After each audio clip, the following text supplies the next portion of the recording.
Magandang araw po, Sir Jess, at sa lahat ng nakikinig sa inyo pong channel.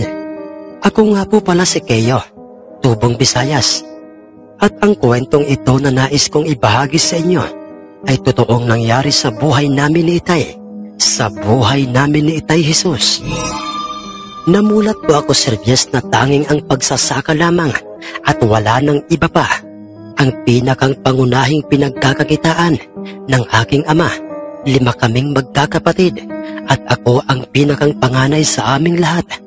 At ang mga sumunod sa akin ay lahat babae na, kung kaya't ako ang kasakasama ni Itay sa bundok sa tuwing nagkakataong wala kaming pasok sa school. At sa mga araw na itong si Itay Jesus ay inuupahan ng aming mga kababaryong maglukad, magbunot ng niyog, magtingkal at kung ano-ano pang mga gawain sa bundok. Masipag si Itay na kahit pa'y kakarampot lamang ang pirang kanyang kinikita sa araw-araw, subalit pinipilit niyang mairaos kami sa matinding hirap. Kaya naman, Sir Jess, ay saludo ako sa aking ama. Hindi lamang yon, iminulat niya rin kaming mga anak niya sa mabuting asal.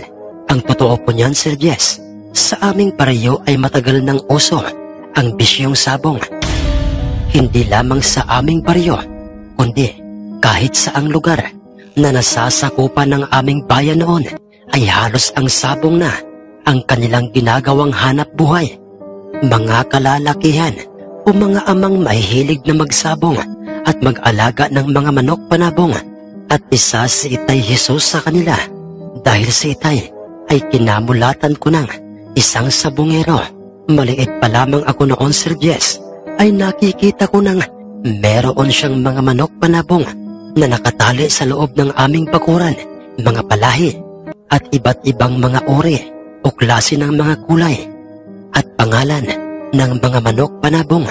Madalas ko rin siyang nakikitang pumupuntang sabungan kasama ang kanyang mga kumpare at mga kakilalang mga sabongero upang magsabong at magdala ng isang manok panabong na kanyang kinondisyon upang ito ay makahanap ng kapareha o magiging kabakbakan. Saan bang sabungan sila pumupunta sa aming bayan noon ay matunog at kalat na kalat ang mga usap-usapan na ang ilan sa mga magsasabong ay may mga tangang mutya, usapin sa kanilang mga katawan, sa kanilang mga panabong na siyang nagsisilbi nilang pampaswerte sa nasabing sugal o sabong, mga mutyang nakukuha sa kalikasan at sa mga hayop. At ang iba naman sa mga magsasabong ay may mga alagang pambihirang panabong, mga sinyaladong panabong na katulad ng panabong ni Mang Kano na isang malagintong panabong. Subalit ang ilan sa mga magsasabong ayon kay Itay ay walang mga tangang mutya sa kani-kanilang mga katawan o mga pampaswerteng inilalagay sa kanilang mga panabong. Pero maraming nalalaman ang mga ito sa mga pamahiin para sa kanilang mga panabong, mga sinaunang paniniwala ng mga sinaunang mga sabungero para manalo ang kanilang mga panabong. At ang pinakang huli na narinig ko kay Itay ay ang tinatawag na kontrapelo o kung papaano kontrahin ng isang magsasabong ang makakatunggaling panabong ng kanyang dalang panabong sa pamamagitan ng kulay ng kanyang balahibo at kulay ng mga paa, at ang iba sa kanila ay ang kaliskis ng kanilang mga manok ang kanilang unang tinitingnan. Ngunit si Itay ay walang mutya sa kanyang katawan o maging sa kanyang mga alagang panabong na kanyang dinadala sa bawat sabungan, at ang dahilan ay hindi ako naniniwala sa mga mutya na yan, mga pare, sa mga pamahiin at kung ano-ano pa.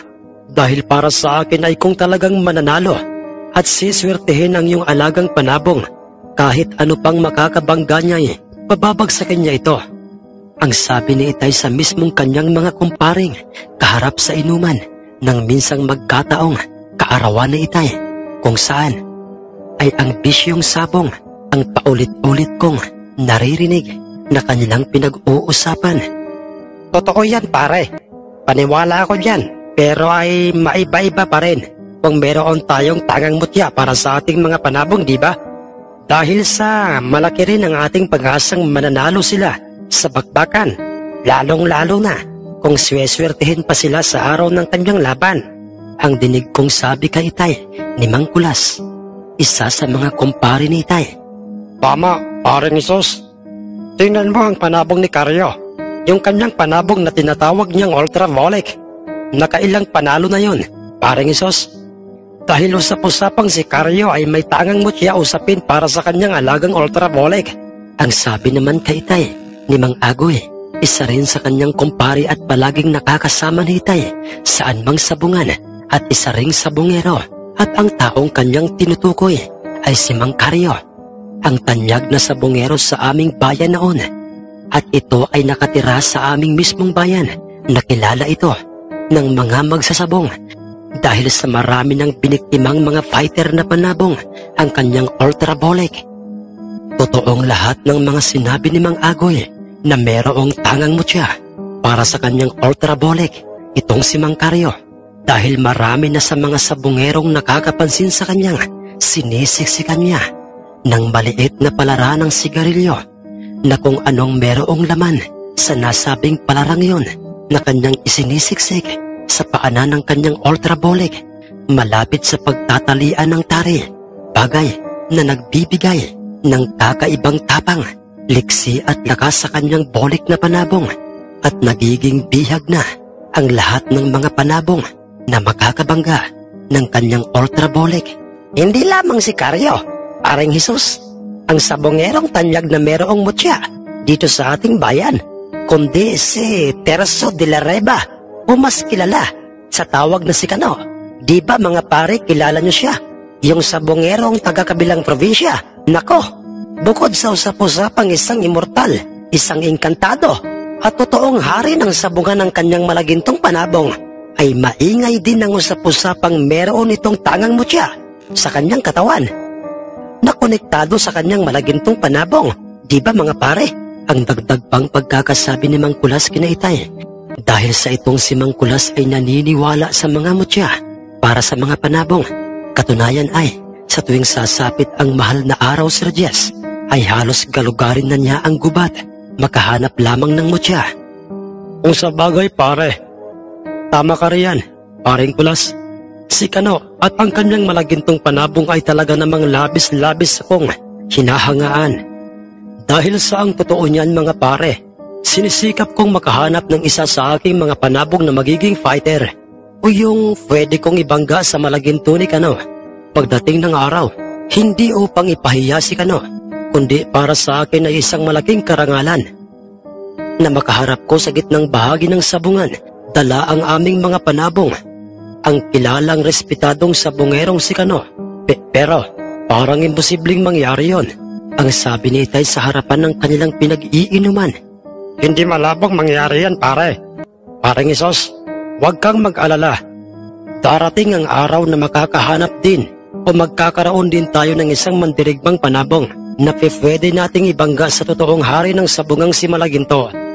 Ang paninigurado at punong-puno ng pag-asang pagkakasabi ni Mang Agoy kay Itay. Lumipas pa ang ilang araw at linggo na nagpatuloy sa pagdayo ng sabong sa kung saang-saang lugar itong sina Itay, Mang Kulas at Mang Agoy. Subalit, ng mga panahong yon ay para bang napakailap ng swerte para sa kanila, dahil halos sunod-sunod ang pagkatalo ng kanilang mga panabong at umuuwi silang lupaypay, at mababanaag talaga sa kanila ang matinding kalungkutan. Talo sa perang pusta, talo sa pagod, sa layo ng kanilang nilakbay, makarating lang sa lugar na merong magaganap na sabong. Higit sa lahat, nabihag pa ang kani-kanilang mga dalang inaasahang magiging mga mandirigmang mga panabong. Nakaramdam na ako noon ng awa kay Tay, dahil sa parang nawala na ang kanyang sigla sa tuwing nakikita ko siyang pinapakain niya at pinapaliguan lahat ng kanyang mga panabong. At taliwas yun noong mga nakaraang linggo. Ilang sandali pa habang siya'y nagpapaligo sa kanyang mga panabong ay narinig ko siyang tinawag niya ako. Mabilis naman akong lumapit sa kanya at pagkatapos ay, Anak, Keyo, makikisuyo sana ako sa iyo anak. matamlay at parang may masamang nararamdamang pagkakasabi sa akin ni Itay. Ano po yun, Itay? Ang sagot ko sa kanya. Anak, maaari bang ikaw na lang ang magpastol at mag-alaga na muna sa ating kalabaw ngayong araw na ito? Dahil anak, parang masama ang pakiramdam ko. Walang pagdadalawang isip ko namang sinunod si Itay. Pagkatapos ng paliguan lahat ng kanyang mga alagang panabong ay naglakad na ito. Napasok sa loob ng aming tahanan. Inasikaso naman kaagad siya ni Inay at ng aking iba pang mga nakababatang kapatid. Nang kanilang malamang masama ang pakiramdam ni Itay. Samantalang ako noon, Sir Jess, ay nag-aalala man para sa kalagayan ni Itay, ay nagpatuloy na akong umakyat sa bundok kung saan namin itinali ang aming nag-iisang kalabaw upang ito'y ipastol at dalhin sa ilog upang makainom at mapaliguan na rin. Hinayaan ko munang manghingain ng damo upang mabusog ang aming kalabaw bago ko ito dalhin sa ilog at itali sa isang punong merong makakapal na mga dahon upang doon ito makapagpahinga. Ilang sandali pa'y merong nahagip ang aking mga matang, isang matandang lalaking nasa daan. Paahon ito ng bundok at meron itong buhat-buhat na isang sakong sa tingin ko'y naglalaman ng saging o di kaya'y balinghoy.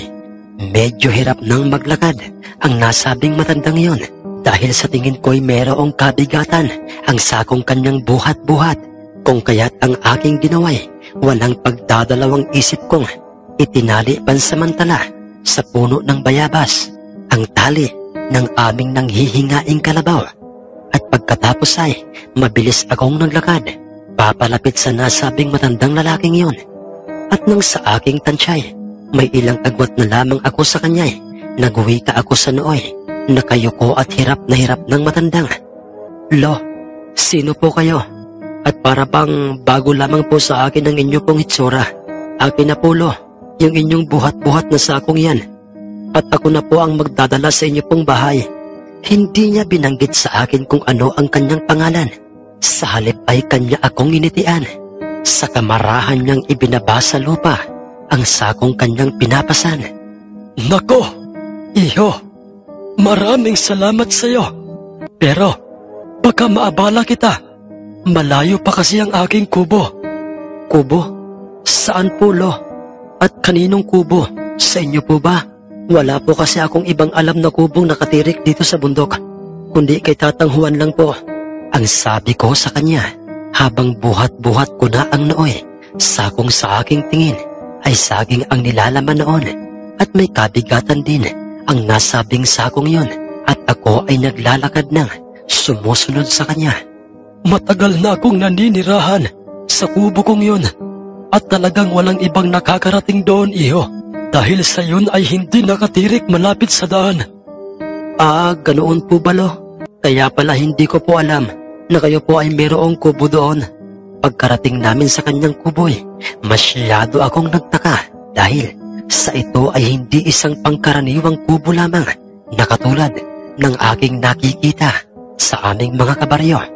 Dahil sa ito ay gawa sa matitibay na kahoy ang kanyang dingding at ang bubong ay gawa naman sa kugon at ito ay napapaikutan ng mga halaman. Higit sa lahat ay malayo ito sa pinakang daan sa bundok. Pagkamangha ang nooy, aking nararamdaman dahil nang ibinaba ko na sa mesang yari sa tinistis na isang dekalidad o mamahaling kahoy. Ang nasabing sakong aking buhat-buhat ay nakita kong napakalinis ng loob ng kubo. Nag-iisa lamang po ba kayo rito, Lolo? Ang tanong ko pa sa kanya. Subalit katulad ng itanong ko sa kanya kung ano ang kanyang pangalay, ginitian lamang ako nito. Iho, heto ang perang bayad ko sa iyo. Salamat sa ginawa mong tulong. Hindi ko tinanggap ang perang bigay niya. Sa halip ay sinabi ko sa kanya, wag na po, Lolo, baliwala po sa akin yun. Dahil sa ang mahalaga po ngayon narito na po sa inyong kubo ang sakong ito. Ganoon ba, iho? Napakabusilak ng iyong puso. Tinitigan ako nito, Sir Jess, mata sa mata, at para bang binabasa nito kung ano ang aking pagkatao. Kasunod ay, Ganoon ba, iho? Para naman makaganti ako sa iyo sa ginawa mong tulong sa akin, ay may ibibigay ako sa iyo. Halika, sumunod ka sa akin, iho. Magkasama kaming dalawang lumabas ng kanyang kubo at kanya akong dinala sa likurang bahagi ng kanyang kubo. At doon ay may nakita akong isang nakataling panabong. Isa itong panabong o tandang na alam kong may kapareho ng kulay sa mga panabong ni Itay. Isa itong panabong na kung tawagin ay dalusapi. Subalit naiiba ang kulay ng kanyang balahibo sa kanyang katawan dahil sa ito'y merong batik-batik na kulay puti. Kaya nga lang, Sir Jess, ay napansin kong lulugo-lugo ito at para bang merong sakit, payat at para bang hindi pinapakain. Lolo, isa po pala kayong magsasabong. Hindi, iho. Inalagaan ko lang itong tandang na ito. Pero, ibibigay ko na lang ito sa iyo. Baka sakaling magustuhan ng iyong ama. Tumanggi ako, Sir Jess, sa kanya. Ngunit, pinilit ako ng matandang yon at ng aking titigan. Ang nasabing dalusaping yon ay para bang ako ay nahabag sa kanya dahil sa naisip kong baka totoo ngang hindi magsasabong ang nasabing matandang yon dahil parang napabayaan niya ang kanyang manok panabong na yon. Kung kaya't tinanggap ko na lang ito at sinabi kong, Sige po, Lolo, huwag po kayong mag-alala. Kayang-kaya pong palakasin ni Itay ang tandang na ito. Iho, magsasabong ang iyong ama, hindi ba? Opo, Lolo. Kaya lang po ay parang wala siyang swerte sa sabong. Lagi po kasing talo at nabibihag lang ang kanyang mga dinadalang panabong sa bawat sabungan. Ganoon ba, iho? Sabihin mo sa iyong amang sa oras na isasabong na niya ang manok na yan o dadalhin sa sabungan, ay wag na wag niya itong ibabangga sa manok na may kulay gintong balahibo. Pagkatandaan mo yan, iho. Wag na wag sa may kulay gintong balahibo. Nagtaka ako sa sinabi sa akin na yon ng matandang yon dahil bakit ayaw nitong ibangga sa isang gold na panabong ang lulugo-lugo at lambuting dalusaping manok. Subalit hindi ko na lang itinanong sa kanya kung ano ang dahilan. Inaya pa sana akong kumain ng matanda, ngunit bigla na lamang sumagi sa aking isip ang aming alagang kalabaw. Kung kaya't nagpaalam na ako sa kanya at sinabi ko sa kanya ang dahilan. Nakangiti itong muling nagpasalamat sa akin habang ako'y naglalakad na pabalik sa aming kalabaw. Binaybay na ng aking mga paa ang daang dinaanan namin kanina. May kalayuan talaga ang kanyang kubo sa pinapwepustuhan ng aking kalabaw. Subalit, ang labis kong ipinagtataka noong mga panahong yun, Sir Jess, ay nang ako'y makalampas na sa matandang punong naray, ay nakita ko na kaagad ang aming nanghihingaing kalabaw. Kumalabog sa matinding takot ang aking dibdib, lalo na nang aking mapagtagtong walang malaki at matandang punong narang nakatayo malapit sa aming kalabaw. Hindi lamang yun, Sir Jess, nang muli kong tinignan ang nasabing punong nasa aking likuray, ay wala na ito doon. Sa takot ko dali-dali kong hinubad ang tali ng aming kalabaw na nasa mismong katawan ng punong bayabas. Pagkaalis ko nooy nagmamadali akong naglakad papalayo sa lugar na yun. Ang aming kalabaw na nooy maya't maya na ang kanyang ginagawang paghuni at halos hilahin na ako ng aming kalabaw sa bilis ng kanyang ginagawang paglakad takbo. Kamuntik-muntikan ko pang mabitawan ang lulugo-lugo at parang sipuning dalusapi dahil sa kakahabol ko sa aming kalabaw.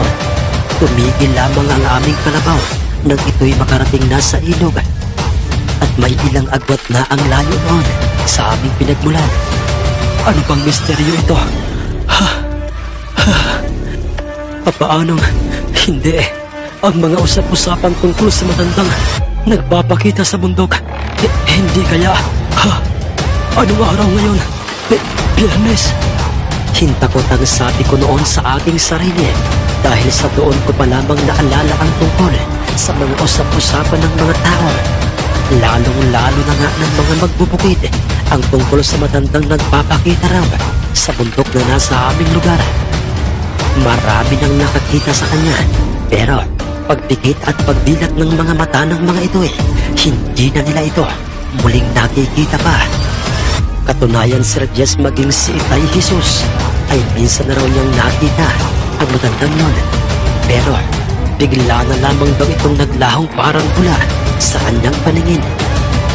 At pagkatapos na uminom ng aming kalabaw, ay nagpasya na lang ako dalhin na ito sa likuran ng aming bahay upang doon na lang itali at paliguan. Dahil sa ako'y aminadong grabe ang takot ko ng mga pagkakataong yon. Inilihim ko kay Itay ang aking nasaksihan, lalong-lalo na nga ang tungkol sa nasabing matandang punong nara. Subalit nang makita niya ang aking dalang panabong, ay nagtaka si Itay kung saan ito galing at bakit nasa akin ang dalusaping yon. Nanlaki ang mga mata ni Itay, lalo na nang sinabi ko sa kanyang ang dalusaping yon ay ibinigay sa akin ng matanda sa bundok. Hindi makapaniwala si Itay at sinabi pa niya sa aking baka ako ay nagbibiro lamang. Tila ba'y nawala ang kanyang masamang nararamdaman ng mga oras na yon. Hinawakan niya ang nasabing dalusapi at doon sinabi niyang, "Anak, makinig ka. Kung totoo ngang itong dalusaping lasak na ito ay totoong ibinigay nga sa iyo ng matanda sa bundok, anak, wag na wag mo itong ikwekwento sa iba. Makakaasa ba ako, anak? Kayo?" Paulit-ulit akong nangako noon kay Itay na hinding-hindi ko yon ikwekwento sa iba. Bakit po, Itay? Ano po bang meron sa manok na yan? Ang tanong ko kay Itay habang sinusuri niya ang nasabing dalusaping lasak. Dahil anak, ang matandang yon ay isang inkantado. Matagal ng panahon ang nakakalipas. Maliit pa lamang ako noon ay marami nang nakakakita sa matandang yon. Maraming nagsasabing isa itong engkanto. At isa na nga doon ay si Itay, ang iyong lolo. At marami na ring mga sabongero ang nagtangkang makita ito upang makilala, sa pag-asang bibigyan sila ng mutya ng nasabing matandang yon o di kaya'y kahit anong bagay na nagmula sa kanya upang gamiting pampaswerte sa sabong. Mga sabongerong hindi lamang taga rito sa atin, kundi ang iba sa kanila nagmula pa sa iba't ibang lugar. Ngunit sumuko na ang mga ito dahil wala ni isa man sa kanila ang nagtagumpay na makita ang matandang yon. At ikaw lang, anak, Keyo, ang sinuwerteng makakita sa kanya at binigyan ka pa niya ng isang panabong, isang dalusaping lasak. At ang dalusaping ito ay may hatid na swerte sa atin, lalong-lalo na nga sa larangan ng sabong. Ang sabi pang muli sa akin ni Itay, ikinulong ni Itay sa isang bakanting kulungan ang nasabing dalusaping lasak na yon. Masayang masaya ako noong pagkakataong yon dahil sa kung totoo ngang lahat ng mga sinabi sa akin ni Itay na ang dalusaping yon ay ang maghahatid ng swerte sa aming buhay, ay nasisiguro kong hindi na muling malulungkot pa si Itay at mapapahiya saan mang sabungan siya dumayo ng sabong. Sa sobra-sobrang saya ko noon na kami ay nagkaroon ng isang panabong na galing sa isang engkantadong nilalang, ay meron akong nakalimutan ang pinakang importanteng sasabihin sana kay Itay. At yun ay ang sinabi sa akin ng matandang huwag itong ibabangga sa isang panabong na merong gintong balahibo. Nakalimutan kong banggitin yun kay Itay. Inilihim ni Itay sa mga kumpare niya ang tungkol sa aming dalusaping lasak. Nang minsang kanilang makita ito sa kanyang kulungan, sila'y nagtaka kung saan ito galing at kung papaanong nagkaroon si Itay ng isang lulugulugong dalusaping lasak. Ngunit nagsinungaling sa kanila si Itay sa paraang sinabi niya sa kanilang, "Matagal na sa akin mga pare ang dalusaping lasak na yan. Inalagaan ko lang dahil sa sayang naman kung hahayaan ko lang siyang alpas. Mahalaga sa akin pare, lahat ng aking mga alagang mga tandang, may kapansanan man ang mga ito o wala, ay pare-pareho kong binibigyang importansya. Naniwala naman sa kanya ang mga ito. Hanggang sa isang araw noon, may napansin akong kakaiba at nakakamangha sa aming dalusaping panabong dahil nang minsang ako'y pinakisuyuan ni Itay na aking pakainin lahat ng aming mga panabong, ay may napansin ako sa patukaan ng aming dalusaping lasak dahil butas na at nabasag na ang baong kanyang patukaan. Nagtaka ako noon, Sir Jess, at napakamot pa ako ng aking ulo dahil sa papaanong mangyayaring magagawang butasin at basagin ng isang matamlay at lulugulugong manok na panabong ang matigas na bao na siyang aming pinaglagyan ng kanyang pagkain. Ganoon pa may inisip ko na lamang noon na baka sadya nang may diferensya o bulok na ang baong siyang nagsisilbing patukaan niya. Kung kaya't naghanap ako ng bagong patukaan para sa kanya. Subalit kinaumagahan kung ano ang aking pagtataka at pagkamangha sa nasabing dalusaping lasak na yun, ayon din ang naging pagtataka ni Itay. Dahil sa kanyang nakitang basag na at butas na ang pasong patukaan na aming inilagay sa loob ng kanyang kulungan. Hindi naman aktwal na nakita ko kung papaano niya binutas ang bao at pasong lalagyan ng kanyang mga pagkain. Pero nakakasiguro kaming siya lang ang may gawa noon at wala nang iba pa. Nagpatuloy ang ganoong palaging nasasaksihan namin ni Itay sa aming kakaiba at nakamamanghang dalusaping lasak na yon.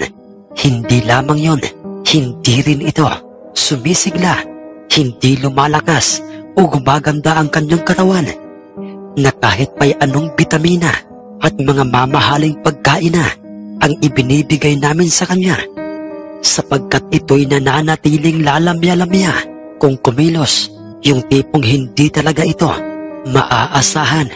Sa oras na ito'y merong makakatunggaling panabong. Mas lalo pang nagtaka si Itay sa nasabing dalusaping lasak na yon, lalo na't ito ay malakas namang kumain. Dahil doon ay nakaramdam ng pagkainis si Itay, kung kaya't, "Anak, ngayong darating na linggo, ang dalusaping lasak na ito ang naisip kong dalhin sa sabungan. Dahil sa tingin ko'y isa lamang itong pangkaraniwang panabong at walang kakaiba sa kanya." "Hahay, nakakawalang gana!" ang medyo naiinis na pagkakasabi ni Itay habang mariin niyang tinititigan ang nasabing panabong na yun. Subalit merong mga katanungang gumugulo sa aking isip noon tungkol sa mga sinabing yun ni Itay patungkol sa nasabing dalusaping lasak, dahil naniniwala ang sarili kong may kakaiba sa nasabing manok na yun. Ang una ay kung bakit hindi ito lumalakas sa kabila ng lahat ng ginagawa ni Itay na pagkukondisyon sa kanya. Pangalawa ay kung papaano niya nagagawang butasin ang bawat patukaang inilalagay namin sa kanya. Paano niya nagagawa yun at saan siya kumukuha ng lakas? Isamantalang ito ay merong mahinang pangangatawan. Ganoon pa may buo na ang desisyon ni Itay at hindi na si Itay mapipigilan pa. Kasama ang dalawa niyang kumpare ay kanilang dinala sa kabilang baryo ang nasabing matamlay at sipuning dalusaping lasak, dahil ayon kay Mang Kulas, meron doong magaganap na sabong. Hindi lamang yun, pupunta raw doon ang tanyag na sabongerong si Mang Karyo at dala nito ang kanyang ultrabolic na panabong. Napapangisi pa at nagpapailing-iling ang dalawang mga kumpare ni Itay dahil, "Sigurado ka ba, paring Jesus, na yang lulog-ulogo at parang mayroong sakit na dalusaping lasak na yan na nasa loob ng iyong dalang bayong ang ihahanap mo ng makakabangga sa sabungan?" Nakangising tanong kay Itay nitong si Mang Kulas. "Siya nga, paring Jesus, marami ka pa namang ibang panabong, di ba? Ba't ba yan ang napili mo? Pasensya ka na, pare, ha? Dahil sa oras na yan na ang ilalaban mamaya, ay hindi ako dyan pupusta. Hindi ko isusugal pare ang aking perang inipon para diyan. Ang dugsong pang pagkakasabi ni Mang Agoy kay Itay habang silang tatlo ay makikita ng pinabagtas ang daan sa bundok patungo sa kabilang baryo. Hindi ko kayo masisisi mga pare kung ayaw niyong isugal ang inyong mga perang pusta sa aking dalusaping lasak na ito. Pero ako, isasagad ko sa kanya ang aking pera dahil sa magkaganoon pamay sa akin pa rin ang panabong na ito at ito ay aking inalagaan. Sagot sa kanila ni Itay. Nagkibit balikat na lamang ang dalawang kumpare ni Itay sa mga sinabi niyang yon. At nang sila'y nasa mismong nasabing sabungan ay nakita kaagad nila doon ang bruskong ultrabolic nitong si Mang Karyo. Maingat niya itong hawak at hinihimas at makikita itong nasa loob na ng sabungan. Napuno ng bulong-bulungan ang paligid ng sabungan ng mga pagkakataong yon.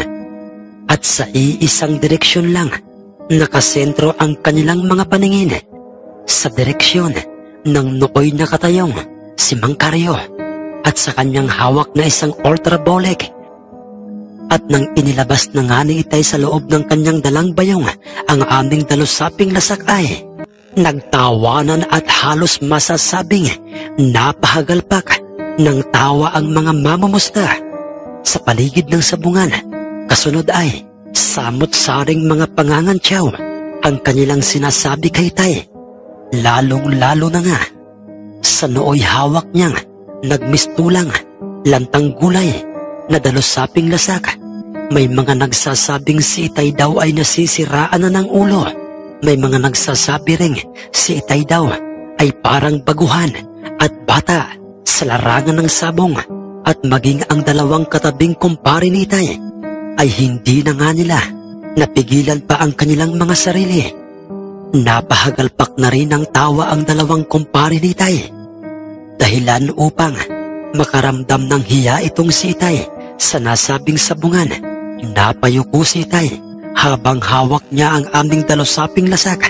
Subalit, ang ingay sa sabungay bigla na lamang tumigil nang merong nagsalitang, "Huwag niyong maliitin at mas lalong wag niyong pagtawanan ang isang uri ng panabong na katulad ng dalusaping lasak na yan." Tumahimik ang lahat ng marinig nilang medyo pasigaw na pagkakasabi ni Mang Karyo. Kasunod ay lumapit ito sa nooy makikitang nakatayong sentensyador ng sabungan. Kasunod ay sinabi nito sa kanyang, "Papasukin mo dito ang taong yan na may hawak na isang dalusaping lasak at sabihin mo sa kanyang magsama siya ng isang magtatari. Dahil sa gusto kong ang kanyang dalusaping lasak ang ibangga sa aking ultrabolic." Sigurado po ba kayo, Karyo, na ang dalusaping lasak na yun ang gusto nyong makabangga ng inyo pong ultrabolic? Ang nagtatakang namimilog ang mga matang tanong ng sentensyador kay Mang Karyo. "Oo, sigurado ako at hindi ako nagbibiro." Ang sagot pa ni Mang Karyo sa nasabing sentensyador. Mabilis naman itong sumunod sa kanya. Naglakad na nga ito at lumapit kay Itay. Nagtataka man at naguguluhan si Itay ng mga pagkakataong yon. Subalit kumuha si Itay ng isang batikang magtatari at pumasok na nga sila sa loob ng sabungan. Dala ang aming dalusaping lasak at hinarap niya si Mang Karyo at ang kanyang katabing magtatari. "Yang dalusaping lasak na yan at itong aking bolek ang gusto kong makitang magbakbakan ngayong araw na ito." Hindi makapaniwalang sumang-ayon naman si Itay sa mga sinabing yun sa kanya ni Mang Karyo. Higit sa lahat ay hindi niya inaasahang ang isang lulugulugong dalusaping panabong niya ang mapipili nito. Sa lahat ng mga panabong sa nasabing sabungan, hindi niya alam kung ito ba'y nananadya o nakakaloko sa kanyang panabong. Pero hindi yun ang kanyang nakikita sa hitsura ni Mang Karyo. Hanggang sa pinatarian na nga ng sentensyador ng sabungan ang dalawang panabong. At dahil sa panlabas na katangian ng aming dalusapi, ay halos lahat ng mga mamumusta ay pumusta sa ultrabolic ni Mang Karyo. At kung meron mang mga pumusta sa aming dalusaping lasak, ay mangilan-ngilan lang. At sila ay ang ilan sa mga mamumustang kalugar namin at dumalo sa nasabing sabungang iyon. Mas lalo pang naging katawa-tawa kung titingnan ang nooy dalusaping lasak ni Itay, dahil sa makikita na nga itong para bang ito'y nabibigatan sa kanyang kargadang tari habang ito'y hawak na nga ni Itay. At kaharap na ni Itay ang nooy tanyag na magsasabong na si Mang Karyo. Sa gitnang bahagi ng sabungan, bagamat kakaunti ang pusta para sa aming panabong kung ikukumpara sa ultrabolic ni Mang Karyo, ay ora-oradang ikinasa ng sentensyador at ng Kristo ng sabungan ang kanilang magiging bagbakan. Makinig ka. Hindi mahalaga sa akin kung mataas na klase ba ang isang panabong o mahinang klase ba ito. Dahil ang mahalaga sa akin ay natipuhan ko itong ibangga sa aking bulik.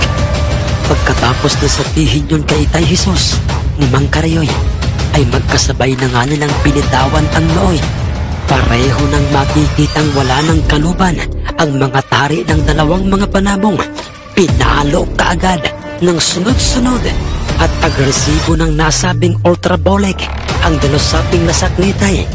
At masasabi talagang hindi lamang ordinaryong mga pagpalo ang kanyang ginawa sa aming dalusaping panabong, kundi mabibilis at mabibigat na mga pagpalo ang kanyang pinakawalan sa aming panabong.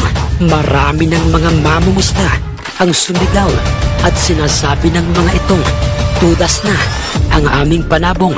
Pumalandra kaagad sa gilid ng ruweda ang aming dalusaping lasak.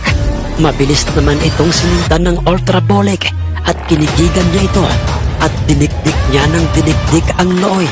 Hindi lumalabang panabong ni Itay. Nakakaawa ito kung titingnan, dahil sa ito'y tadtad na ng mga tusok ng mga tari sa kanyang katawan.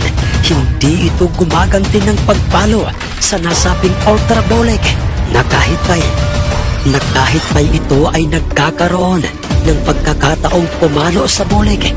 Ilang sandali pa'y iniwan o bahagya itong nilayuan ng bulig at nagtataka nitong pinagmasdan ang nooy duguan na at naghihingalo ng dalusaping nakalublob sa gilid ng ruweda.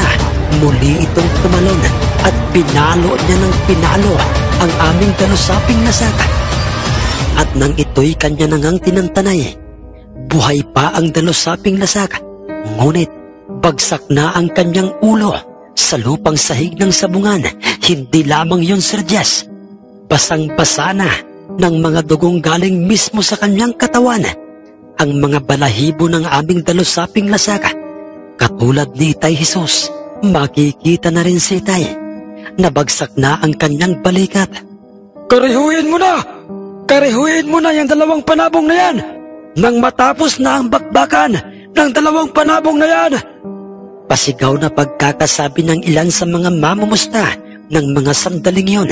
Dinakma ng sentensyador ang dalawang magkatunggaling panabong at pagkatapos ay kanya itong dinala sa gitnang bahagi ng sabungan at kanya itong pinagharap. Mabilis namang tumuka kaagad ang ultrabolic sa mismong ulo ng aming dalusaping lasak at para bang gustong-gusto na nga niya itong balatan at kalbuhin ng aming dalusaping lasak. Laglaga na ang mga balahibong galing sa ulo ng aming naghihingalong dalusaping lasak na panabong. Subalit nang binigyan ng sentensyador ng pagkakataon na gumanti ng pagtuka sa ulo ng nasabing ultrabolic ang aming dalusaping lasak, ay hindi ito gumanti ng pagtuka sa kanya. Ayaw nitong tumuka. Muling inilapit ng sentensyador ang aming dalusaping lasak sa bulik sa ikalawang pagkakataon. Ngunit hindi talaga ito gumaganti ng pagtuka sa bulik. Subalit sa ikatlong pagkakataong ginawa yun ng sentensyador ng sabungan, ay isang pangyayari o kaganapan ang nagpasindak at nagpanginig sa lahat ng mga mamumustang nasa paligid ng sabungan, lalo na nga sa nooy tanyag na sabungerong si Mang Karyo dahil,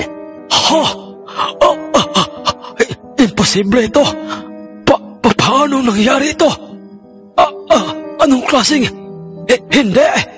Hindi maaari ito! Ang dinig ni Itay na pagkakasabi ng nooy, katabi niyang si Mang Karyo, ganoon din si Itay. Dahil sa makikita si Itay noong nakaawang na ang kanyang bibig, pawisan ang kanyang malapad at kumikintab ng noo, maging ang kanyang leeg at katulad ng kanyang katabing si Mang Karyo'y at ng iba pang mga tao sa paligid ng sabungay. Kasama si Mang Kulas at si Mang Agoy ay namimilog na ang kanilang mga mata sa matinding pagkamangha at pagtatakang nasaksihan ng lahat dahil sa isa lamang pagganti o pagtuka ng nooy naghihingalong dalosaping lasak ni Itay ay kanyang binutas at binasag ang ulo ng nasabing kinatatakutang ultrabolic ni Mang Karyo, dahilan upang ito'y mabitawan ng sentensyador ng sabungan at pagbagsak nito sa lupang sabungay. Otomatiko na nga itong nangisay-ngisay hanggang sa ito'y nalagutan na nga ng hininga. Imposible ito. Anong kababalaghan ba ito? Ngayon lamang ako nakakita ng isang kakaiba at nakamamanghang panabong at pag-aari ko pa. Totoo ba ito? O di kaya'y isang panaginip lamang? Ang matandang nagbigay ng dalosaping lasak na ito sa aking panganay na anak. Hindi. Totoo nga kayang isa siyang engkanto. Ang hindi makapaniwalang sabi ni Itay sa kanyang sarili, mabilis namang nagtatakang idineklara ng sentensyador ng sabungang panalo ang nooy, lulugo-lugo, pinagtatawanan at naghihingalo na kung titingnang dalosaping lasak ni Itay. Nagsigawan ang ilan sa mga mamumustang nagtiwala sa aming dalosaping panabong sa paraang doon sila pumusta. Ngunit ang dalawang si Mang Kulas at si Mang Agoy ay halos hindi makatingin ng diretso kay Itay dahil sa kanilang matinding kahihiyan kay Itay, sapagkat ang buong katotohanay sa ultrabolic nila isinagad ang kanilang pirang inipon sa ultrabolic na nooy. Hawak na ng lumuluha at nagtatakang si Mang Karyo. Subalit ganoon pa may nagpamalas ng kakaiba at nakamamanghang pag-uugali itong si Mang Karyo kay Itay dahil sa kauna-unahang pagkakataon ay ngayon palang natalo ang aking ultrabolic na panabong na ito. At ngayon pa lamang napawalang bisa ang aking matagal nang iniingat-ingatang sapin o mutya. Masakit ito para sa akin, pero kinakailangan kong tanggapin ang aking pagkatalo. Binabati kita sa pagkapanalo ng iyong dalosaping lasak sa aking bolik na panabong. Kakaiba at nakakamangha ang iyong dalosaping panabong. Ang formal na pagkakasabi ni Mang Karyo kay Itay, at yun ay alam at ramdam ni Itay na totoo ang kanyang sinasabi. 2 araw lamang ang mabilis na lumipas. Nakapagtatakang naging mabilis na ang paghilom ng mga tinahing sugat o pinsala ng tari ng aming kakaiba at nakamamanghang dalosaping lasak. Nagpatuloy din ang kanyang inaasal. Tamlayin ito at lulugo-lugo at hindi lumalaki ang kanyang katawan, kahit pa'y masasabi kong sa lahat ng mga alagang panabong ni Itay ay ito lamang ang masiba o matakaw sa pagkain. Nagpatuloy din ang mga araw na halos lahat ng aming ibinibigay sa kanyang patukaan o lalagyan ng kanyang pagkain ay kinaumagahan lang ay nasasaksihan na lamang namin basag na at butas na ang kanyang mga patukaan na kahit pa ang aming mismong kalderong hindi na ginagamit ang aming nilalagyan ng kanyang pagkain ay napapawalang silbi lamang ito. Hindi ka panipaniwala, hindi ba, mga mahal naming kamundo? Pero yun ang totoo. Hindi namin alam ni Itay. Hindi namin ni Itay mahuli-huli sa akto sa kung papaano niya ginagawa yun. Dahil sa tuwing aming tinatangkang gawin namin yun o gusto naming masaksihan sa kung papaano niya ginagawa yun, ay nauuwi lamang sa wala ang lahat.